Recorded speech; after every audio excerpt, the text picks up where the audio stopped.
Hello, everybody. Mr. Allen here. Um, so I am back, and this recording is going to be for my sixth grade students only because I do have a project for them coming up. And I'm going to go ahead and give you all the information of what it should look like now. So obviously, I looked up a famous poet because this project is going to be about a famous poet. And for me, I looked up a favorite poet, or a famous poet, excuse me, named Robert Frost. So this is how I want the main first slide to look like. I want it to say, famous poet, and then whoever that famous poet is, and then by your child's name. Okay? Alright, moving on. And then I want a little bit about the poet to be involved in the slides, on preferably probably around the second slide to kick off the slide. The slide. So you need to have for title about the poet. And for me, I wrote about Robert Lee Frost because he was a famous poet I found kind of interesting. So let me read this to you guys so maybe you guys can get a little bit of an idea. Robert Lee Frost was an American poet. His work was initially published in England before it was published in the United States.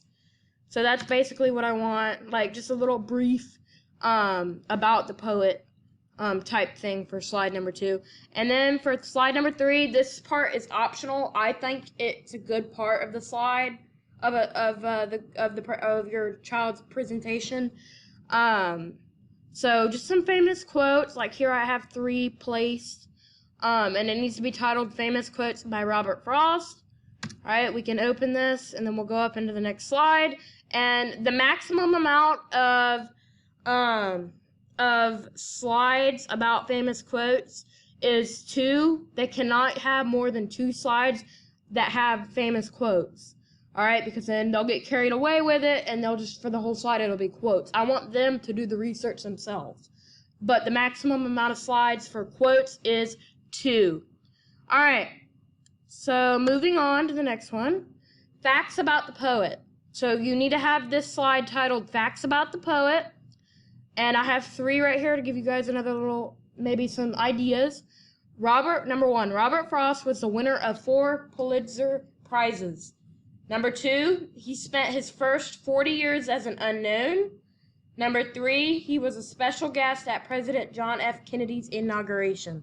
So basically just some 3 fun facts or facts in general about the poet your child chooses. All right?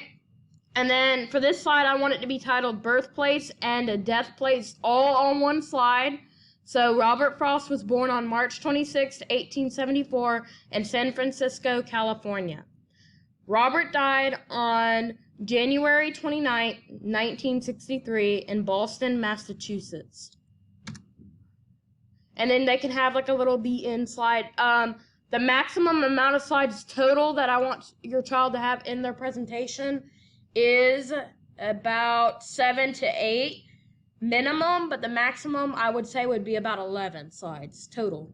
I don't want anything over 11. I don't really want anything over than 10, but if they want to add something else that they think would go good with the presentation, they can. They just cannot go over 3 or 11 slides for their presentation. Okay. So now that we've got that done, I'm going to run through it one more time, but a little bit quicker. All right.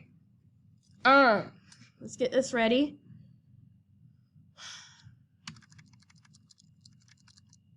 Okay, so it needs to be titled, the first slide needs to be titled Famous Poet, and then your child's famous poet name, and then by their name. Okay, the next one needs to be about the poet, brief little, a brief little bit of information about the poet. Okay, and then some famous quotes and it needs to be titled Famous Quotes by whoever their famous poet is. And then they could have, like I said, a maximum amount of poet quotes. And it needs to say, the second slide also needs to say famous quotes by Robert Frost or whoever their poet's name is, and then it needs to say continued. Okay? And then you need to have facts about the poet. The minimum amount of facts is 3. The maximum is 5. The birthplace and death place is what needs to be titled on this slide. And it needs to say who, where the poet was born, and where the poet died, and what date and year they died. And then it needs to have, and then I do want to require the end sign, so it's like formal, and we know exactly when the end of the poem, or when the end of the slide is. All right. So I hope that kind of, you know, helps out a little bit. I tried to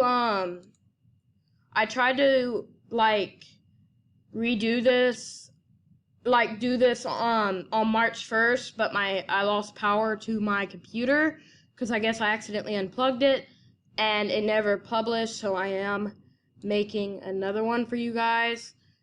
This would have been published sooner, so now I'm going to have to push the whole due date back even further than what I had originally planned.